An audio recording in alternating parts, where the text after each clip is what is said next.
All right. Looks like we've had everybody drop in. All right. Good morning and welcome to Citizens Power Hour, jointly presented to you by NAFA Florida and Citizens, a partnership that we've valued for many years. My name is Rhett Rutledge. I'm the chapter executive of NAFA Florida, and I just have a couple quick reminders before we start. Please mute yourself so we don't have any ambient noise from the office or home. If you do have any questions, use the chat feature at the bottom of your screen, as citizen staff members will respond or pass your message along to presenters. And this webinar is being recorded for future use, so it can be rewatched by staff members who weren't able to attend. Before we jump into today's presentation, I wanted to take a few minutes to share a little bit more about NAFA Florida and what we do. NAFA, the National Association of Insurance and Financial Advisors, is the only professional association that advocates exclusively for insurance and financial professionals, both at the state and federal level. That means we are actively working in Tallahassee, in Washington, D.C., and with regulatory agencies on issues that directly impact your clients and your business. Things like commission, tax reform, healthcare regulations, and legislative changes that affect how you operate every day. We recently had our legislative day on the Hill in Tallahassee, and it was great to see some of you there advocating alongside us. When professionals show up and speak directly to lawmakers, it truly makes a difference. And the stronger and more unified our voices, the more influence we have in protecting this industry. Beyond advocacy, NAFA is focused on professional development and credibility. We provide continued education opportunities, networking, leadership development, industry publications and knowledge centers, advanced planning resources, and professional designations like LUTCF, which is especially helpful for new professionals building their foundation. If you're not currently a member and would like to learn more, you can visit nafa.org and select Florida, or feel free to reach out to me directly. I'm always happy to connect you with your local chapter and walk you through the process. Whether you're already involved or just learning about us, we're here to support and strengthen the insurance and financial professional community across Florida.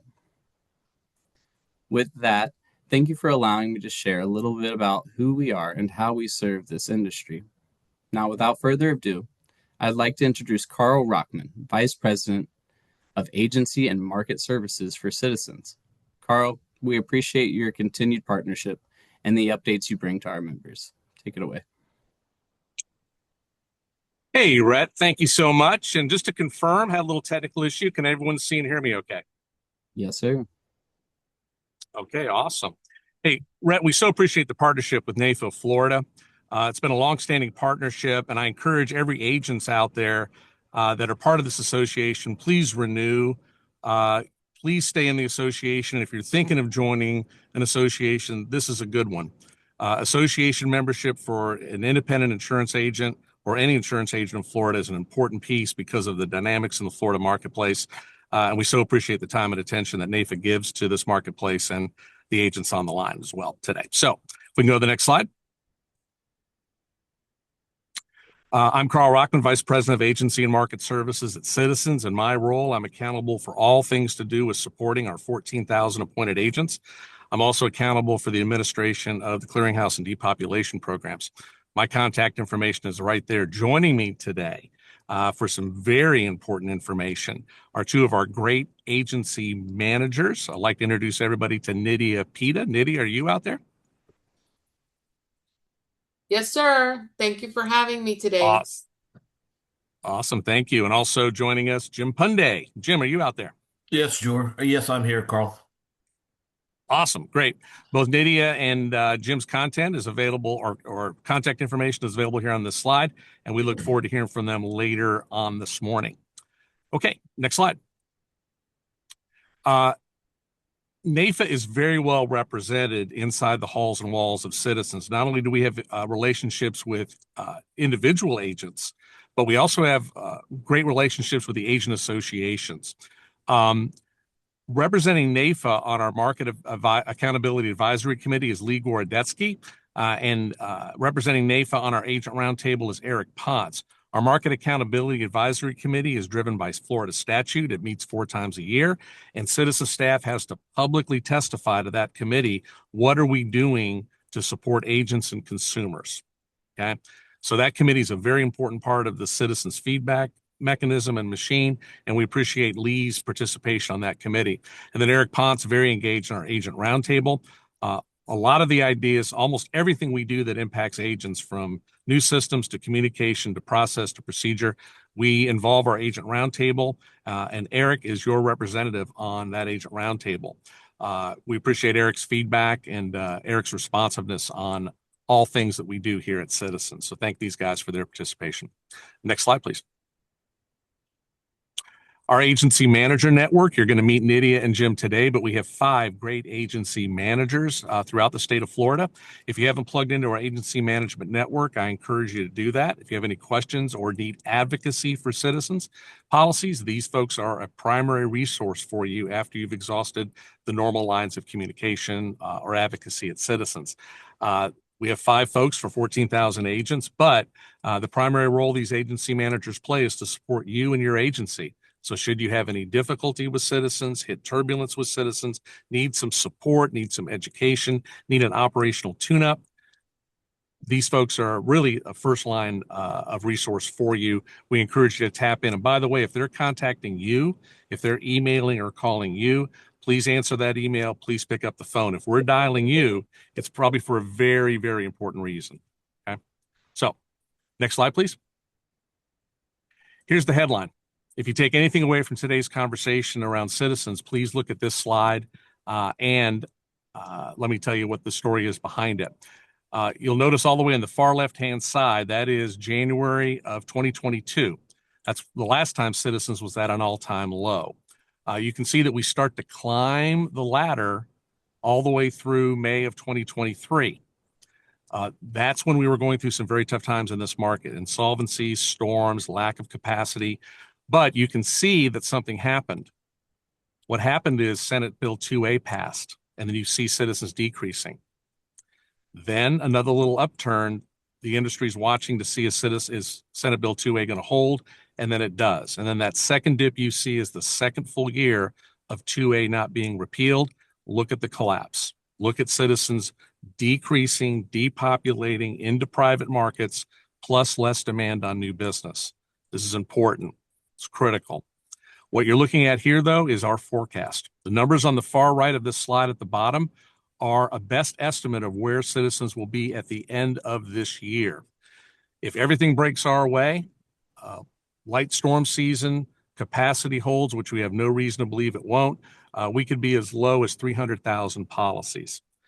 As of yesterday, when we closed the February Depop, we were at 320,000.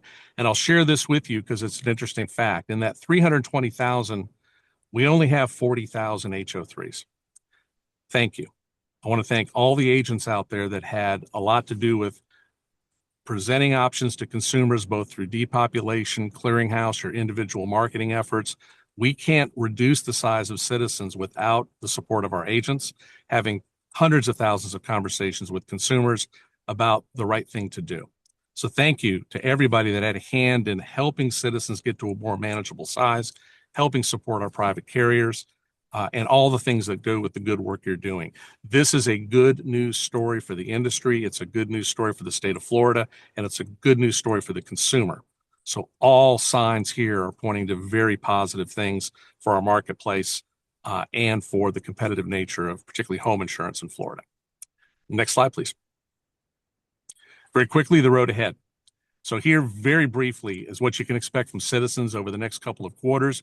January is already in the rearview mirror, but we are reminding everyone that flood requirement, coverage A, 400,000 and above, you need a flood policy at new business and to renew that policy. Our commercial lines depopulation continues both in January and in March, and you'll also see it continue in May. So commercial lines depopulation, which we're very pleased with, continues along with personal lines depopulation in February and in March and in April and in June. And we're seeing even interest on personal lines depopulation in June. Interest is still high on depopulating Citizens. So watch for that action won't slow down. Commission reductions on failure to work recoverable errors. More on this as we talk. We're still considering and looking through the commission reductions. We are still committed to reducing or eliminating commissions if you fail to work a recoverable error in the renewal clearinghouse. But there are some technical things we want to work through to better understand that. But please know that there's a consequence for not working those recoverable errors, and we intend to enforce that. Next to last but not least, WLM form, potentially in April. A new WLM form could hit the street in April. We're watching that. We're monitoring that. That is a creation of the Office of Insurance Regulation, but more communication and information to follow on that form change. And then last but not least, our rate decrease. We are going to be taking rates down in June. More to follow on that. We're watching that closely. We know that could have a little bit of an impact in the marketplace. We are seeing carriers follow our lead on rate decreasing, which could help competitive situation in the state of Florida. But that's probably the next big thing we're going to throw at you operationally in June. So with that is the road ahead. On the next slide, we do want to advertise our agent outreach at citizensfla.com mailbox. That's a great mailbox to take down today. If you have specific questions on specific issues, we may ask you to put some information into this mailbox so we can get back to you individually. But as we mentioned at the top, the chat feature on the Zoom call is also where we're standing by to take your questions. I'm going to be stepping out of the call right now, but my great team will be here to answer any additional questions.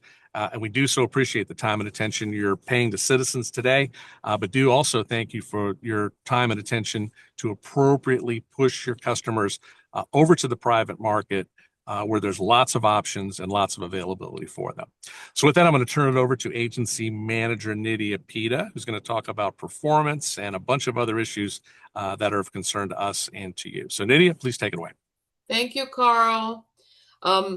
So as most of you know, we started off this year with important updates to our Agent Performance Standards program. We announced on the Agent Update Bulletin that was sent out October 16 of 2025 that it was starting January 1st of this year. And Citizens has updated how we measure and enforce agent performance. The goal is to ensure consistent quality and timeliness in new business submissions. There are disciplinary actions that will now depend on the total number of violations, not on the volume of new business, which is what we were used to before. So the Agent Performance Standard is broken down into two programs.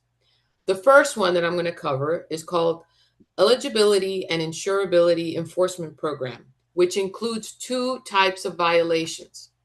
The Performance Violation 1, or PVO1, as you'll see in a lot of the documentation, applies to ineligible risks, such as those that are missing eligibility proof, they're exceeding loss guidelines, or they're just missing flood coverage documentation. The second, PVO2, applies to uninsurable risks, which includes submitting a risk that doesn't meet Citizens' underwriting standards. So disciplinary actions will accumulate, right, and escalate based on the number of violations received, as I said earlier. If you receive 4 or more violations, you can expect a warning notice. After the warning, if you receive 3 more, then that will result in a 30-day suspension. And finally, after the suspension, if you receive any additional violations, then you will be terminated. Now, violations do drop off after 12 months unless a warning notice has already been issued and is in place. So the second one is called Premium Credit Signatures and Timeliness Improvement Program. This one includes the following violations. A PVO3 will be issued when premium is posted on a policy before binding, or if we're missing the premium finance contract, right? The PVO4 will be issued when there are missing or incorrect signatures or incorrect discounts or credits that have been applied. And lastly, where you previously would have received a late submission alert on the 5th business day when documents were missing, you will now receive a violation if required documents are not submitted within 5 business days of the effective date. This is really important.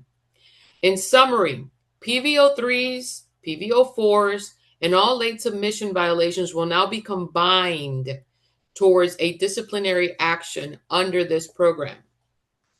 So how is this disciplinary action actually handled, right? For the premium credit signatures and timeliness improvement program. So agents with violations above a statewide volume will receive a warning. Then they will enter a 90-day improvement window where one of us, an agency manager, will work closely with them. If there's no material improvement by the end of the 90 days, their appointment will be terminated. Citizens will clearly define and communicate what improvement means for each agent. So let's get into some examples to kind of give you an idea.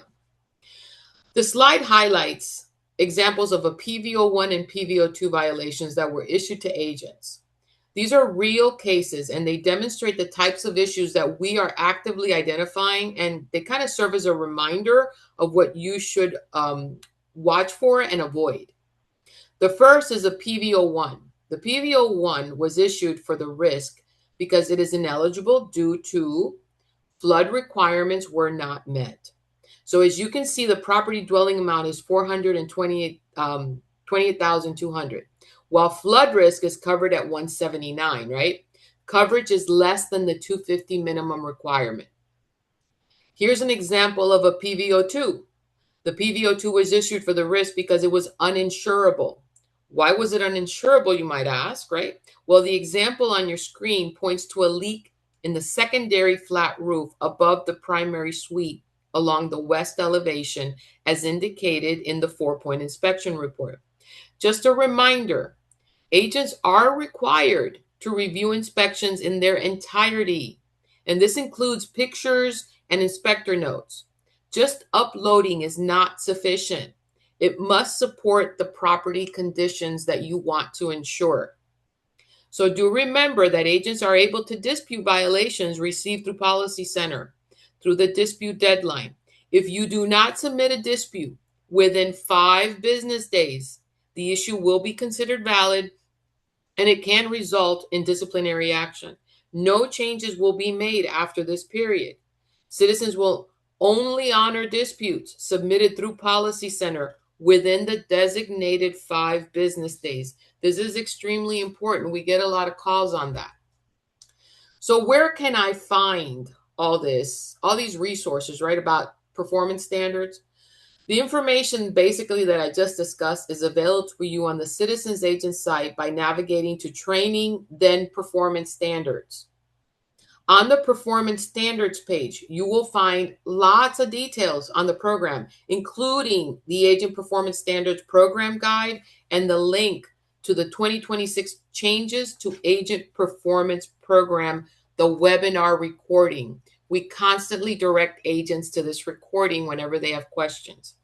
And we suggest that you review this information on the Performance Standard page just to ensure compliance and the ability to maintain your standards. So let's get a little bit into the Renewal Clearinghouse. By now, you should all be familiar with the Renewal Clearinghouse, and you should be working your renewals accordingly. We want to make sure that you're aware of some key points on the Renewal Clearinghouse program that could help you in streamlining the process and clear up any confusion that you might have in the office. So let's talk about recoverable errors, okay? These are some of the common errors and tips to fix. We have participating carriers that will not be able to quote premiums until this status is resolved. Remember that.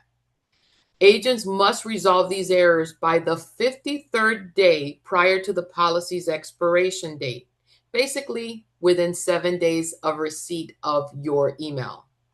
This due date is also indicated in the quote results in the clearinghouse, so it even gives you a due date in there.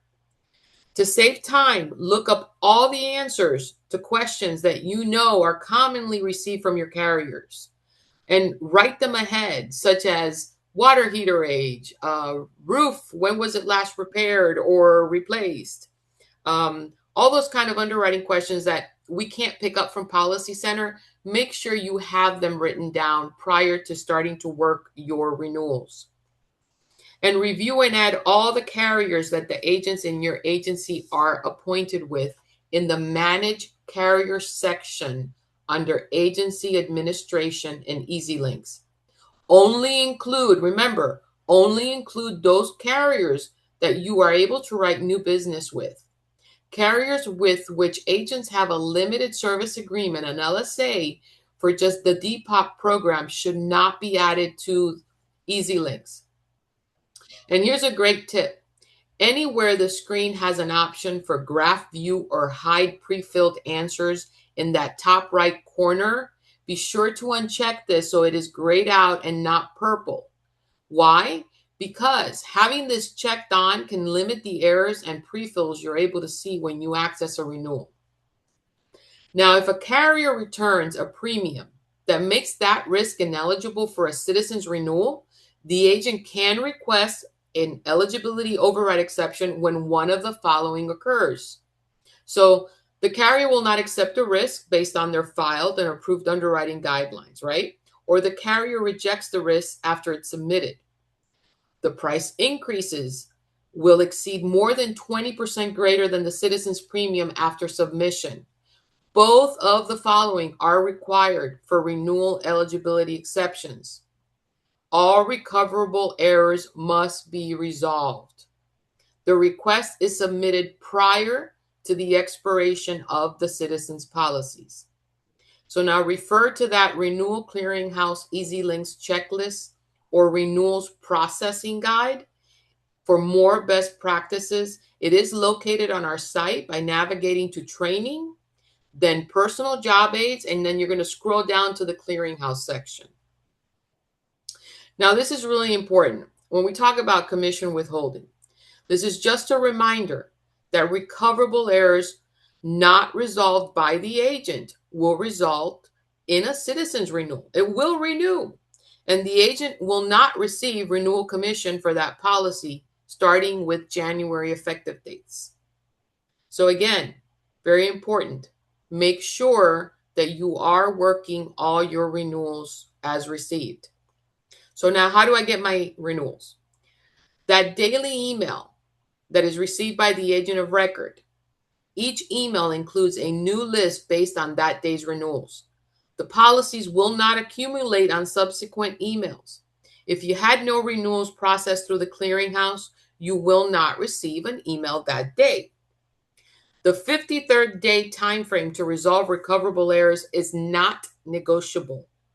AORs need to forward the daily emails to those who can help work the policies regularly or in their absence.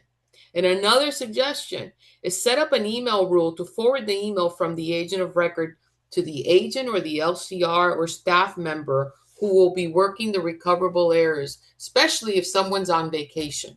Definitely a good suggestion. And finally, we have an enhancement coming to the Renewal Clearinghouse. Effective March 1st of 2026, agents will be able to request a manual override when the current Citizens policy includes coverage B at more than 20% of coverage A, and if a carrier offer makes the Citizens renewal ineligible, but it doesn't provide the comparable coverage B value. Now remember, this only applies to renewals right now, and more details will be announced in the following weeks through our agent advisor that comes out every Thursday. Always remember to read that. So now I can't let you go without covering a little bit about Depop. We wanted to clear up some confusion on policies that have been chosen for Depop but are also being non-renewed. Okay, so there are two instances where policies may be non-renewed but still receive a Depop assumption. These two non-renewal reasons are either high-value dwelling and flood requirements. So what should the policyholder do if that assumption doesn't go through? Well, if coverage exceeds maximum allowable limits, then the non-renewal will stand and the coverage must be written elsewhere, right? But if the policy is non-renewing due to flood requirements, then the agent can submit adequate proof of flood insurance prior to policy expiration. If flood insurance is unavailable, then the policy must be written somewhere else.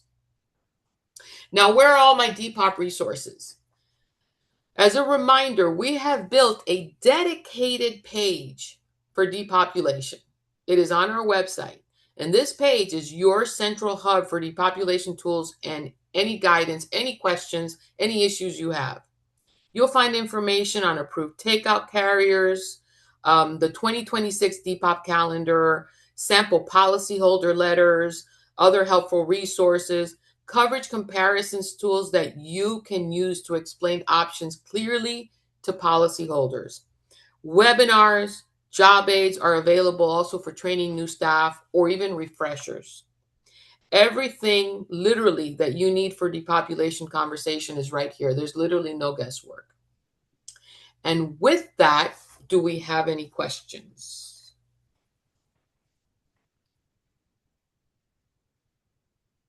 If not, then I'll pass it over to you, Jim. You did such a good job, Nydia, that there was no questions. Sorry, now sorry. we're Nydia, gonna. there actually was one question that came in. Actually two. One just popped back in. Oh. So before you go on, Jim, let's actually give Nydia these questions. Regarding the performance program, if you receive enough violations that you receive a warning notice, but then don't receive any more violations for the next 12 months, do those violations then drop off and back then to 0 violations on record, or is it on there forever and the very next violation you get ever will then result in a termination?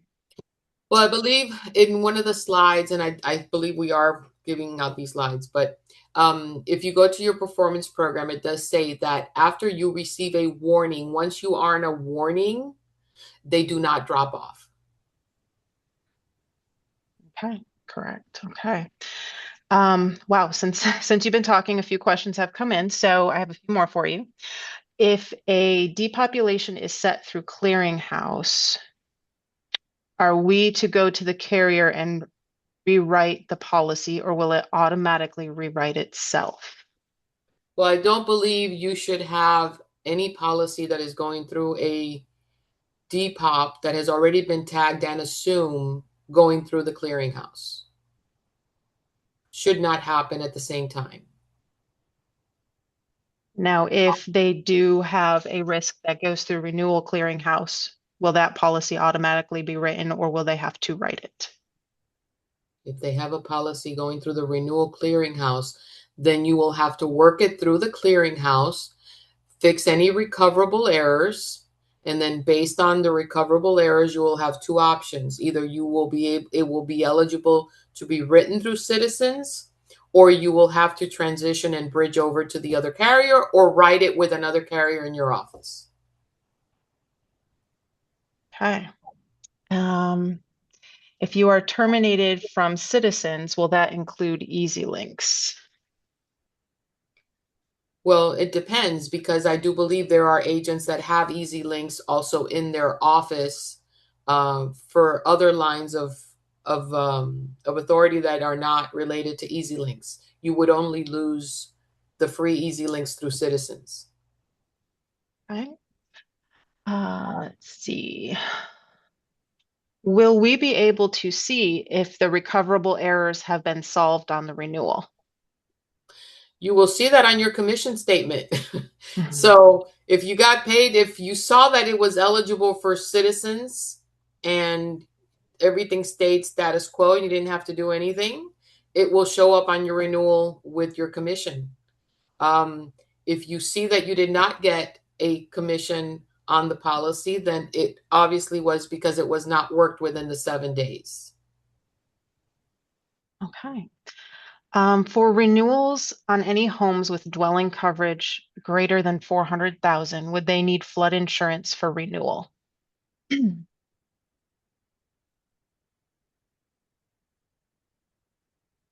I believe all policies as of January of next year, I believe, all need everybody will need flood coverage.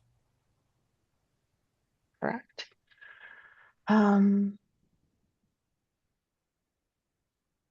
Where do we turn off graph view in clearinghouse? You'll see that with the slides, it'll be on the right hand. It's a little toggle. You just turn it off. Okay. When you get the slides, you'll be able to see the picture. Okay, and then clearinghouse will not allow recoverable errors, quote, 60 days, but only 30. That means you're probably in new business. So that means I would recommend you go back to the email, hit the link, and process from there. You somehow got out of the renewal clearinghouse and it is now being processed as new business.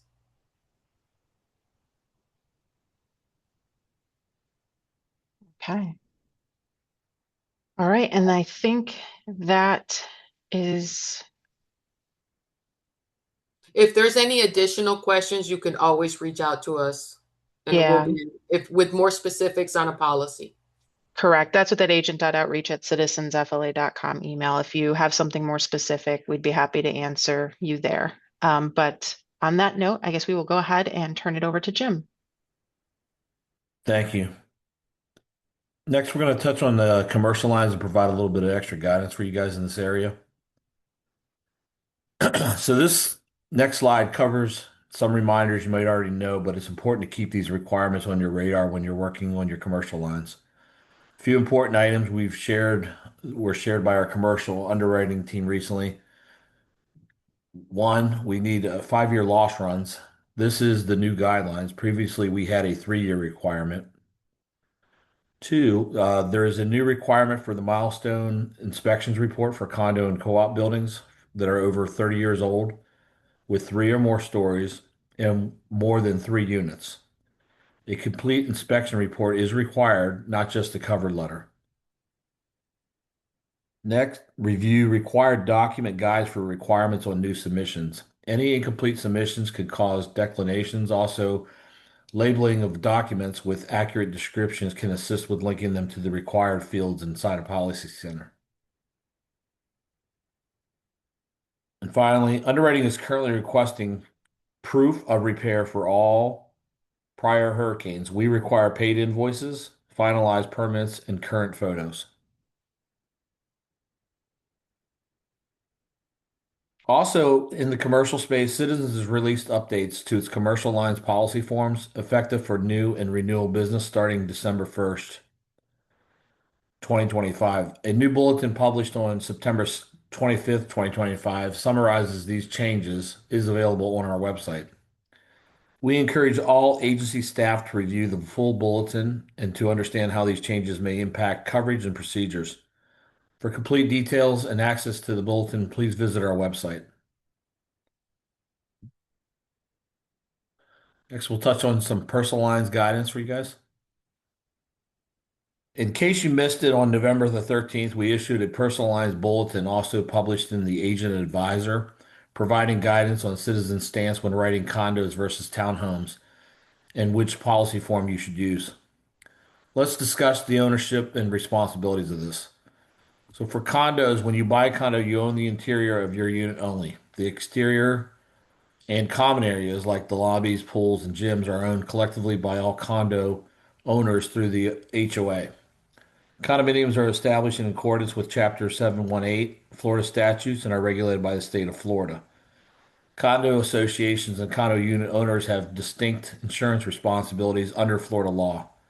Units with condo buildings can only be insured under a unit owner's form. Townhomes, in contrast, townhome owners can both the interior and the exterior of their unit, including the land it sits on.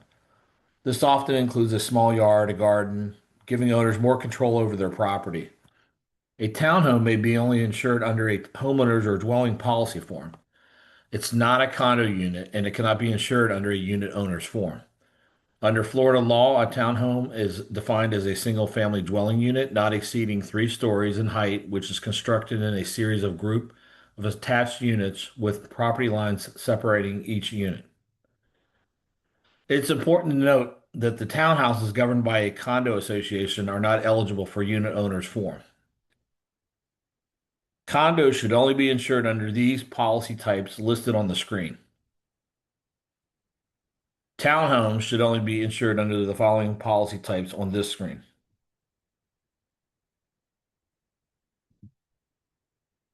Today, we're going to take a closer look at the DP3 and the DP1 policy forms. Although both fall under dwelling coverage, they serve very different purposes and offer distinct levels of protection. Understanding how these forms compare, when each one is appropriate, and what coverage gaps may exist is essential for guiding your policyholders to the right option.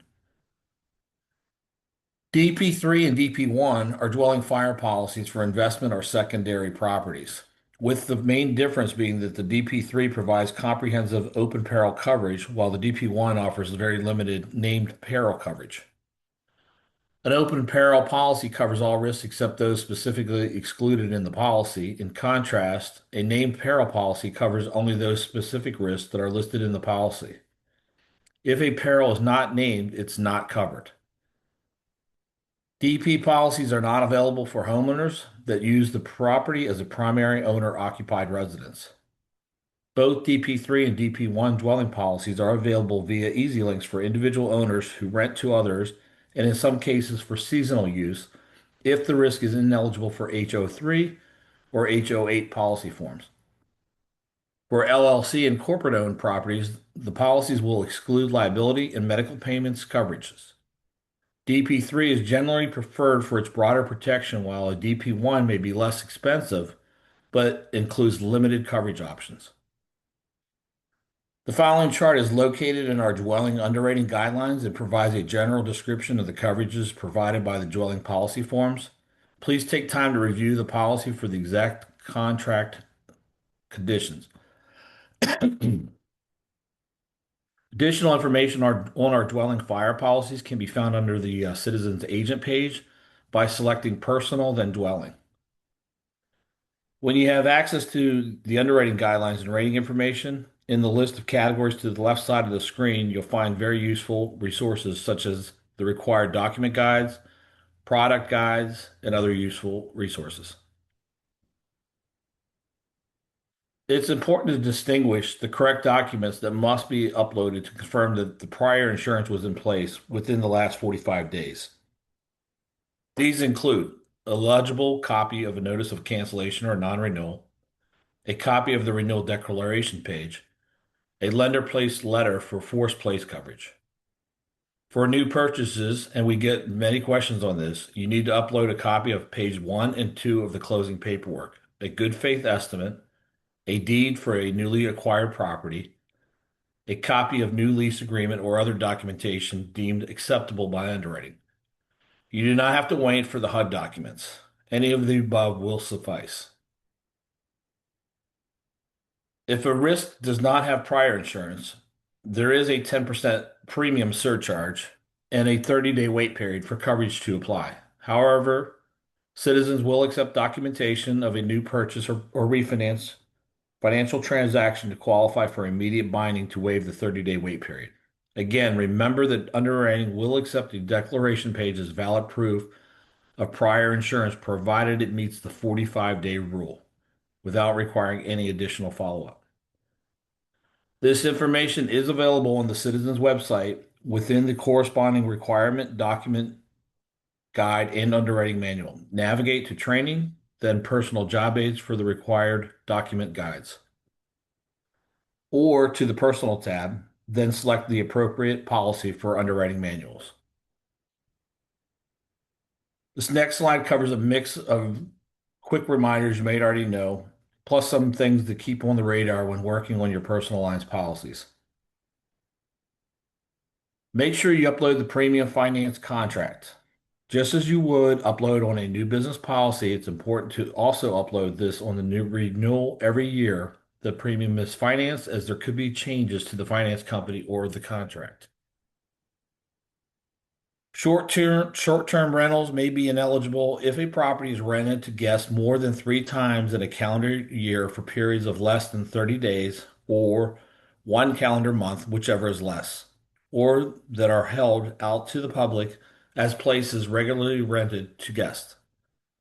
Short-term rentals are never able to be written on a homeowner's or a dwelling policy form.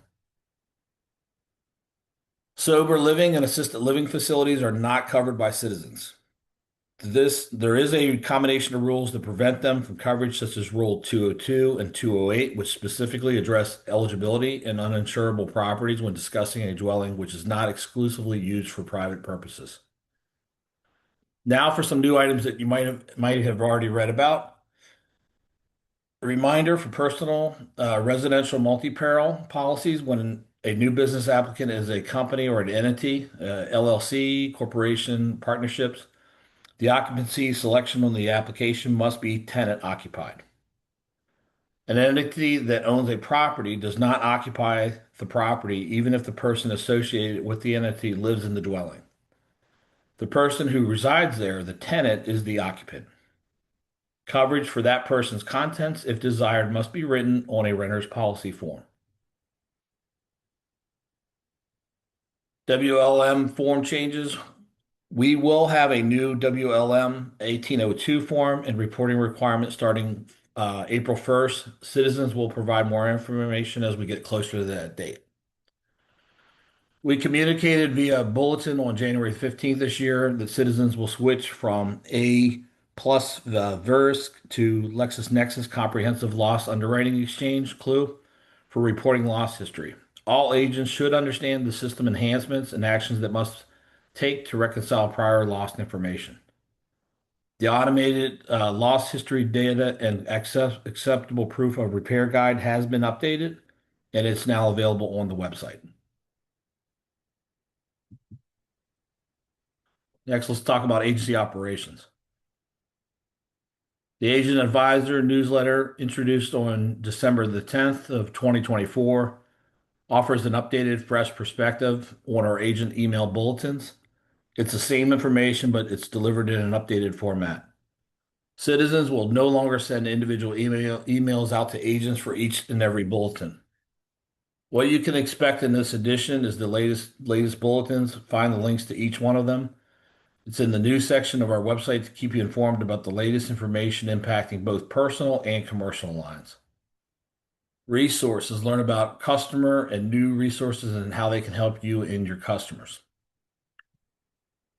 Here's an example of the Agent Advisor that was sent on October 23rd of 2025, which included an agent update bulletin titled Guidance for Agents on the Use of Virtual Assistants. This bulletin informed that virtual assistants operating outside of the continental U.S. and or requiring the use of a shared credential are prohibited from accessing any citizen systems.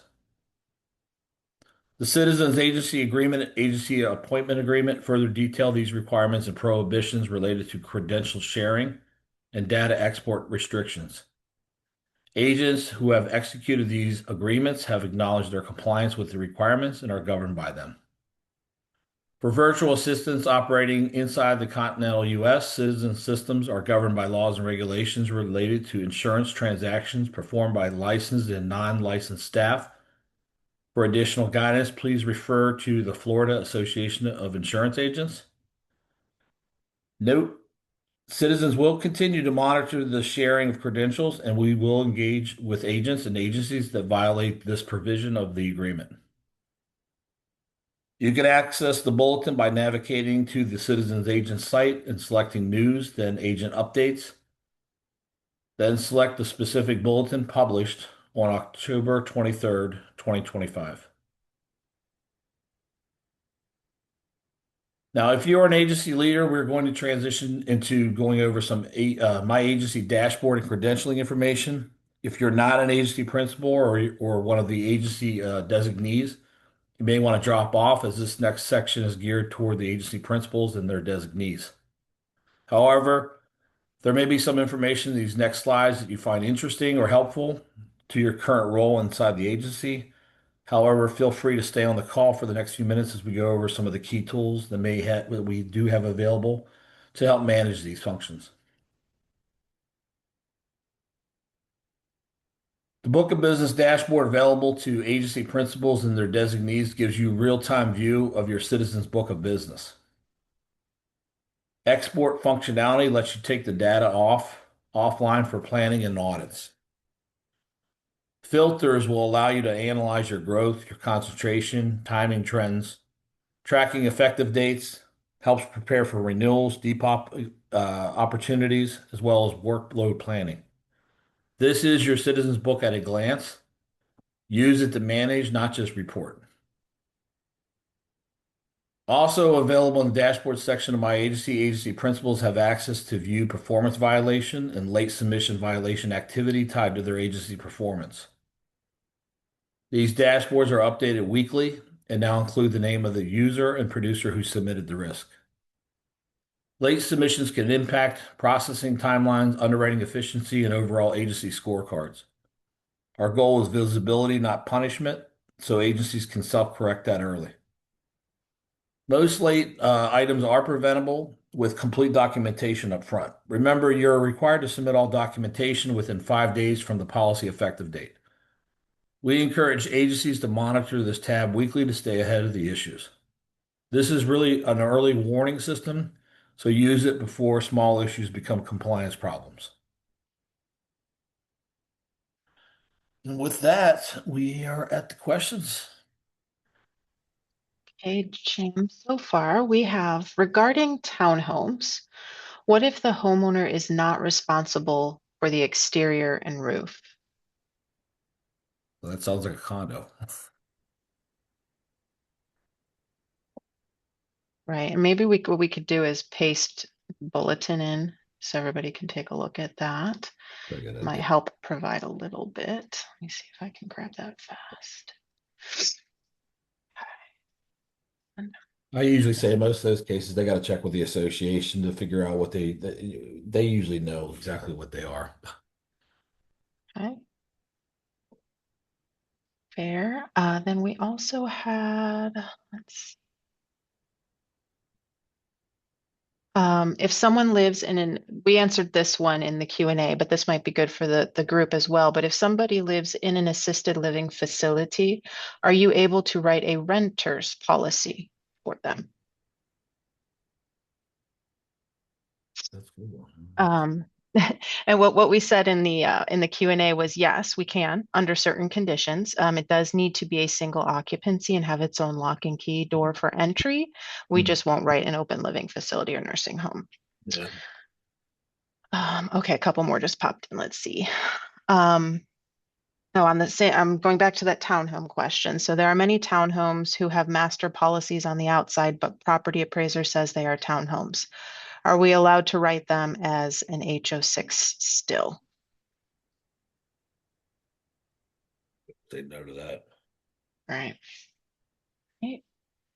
And then just for everybody who's asking for the PowerPoint, we will be sharing a copy of this with your partners at NAIFA, so they'll be able to distribute it after the session. Yeah. And that looks like, as of right now, Jim, I think that's everything. Awesome. Who's taking it home? You want me to take it home or who's taking it home? I think Marcia was going to today. Okay. Yeah, hi. We really want to thank you all for joining us. We had a great turnout and we hope this was helpful to you. The partnership with NAIFA is really something we really appreciate. And thank you, Rhett, for putting this all together for us and making it happen. And we invite you to continue, those of you who may continue to have questions, use our agent.outreach@citizensfla.com to send any questions you have. And we will probably be responding to some of the questions you've had in the chat in that manner as well. And as Christiane said, NAIFA Brett will be making the PowerPoint available to everyone. He has been recording it. I think he's recorded this whole session. So you will have access to that as well. Thanks again for joining. As always, we are here if you need us. Just reach out to your agency managers or to our website. Thanks, and I think we're it. Rhett, do you have anything else to say? If not, everybody's dismissed. Thank you for attending. Thank you, everyone. Thank you. Thank you.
highest number I saw was 180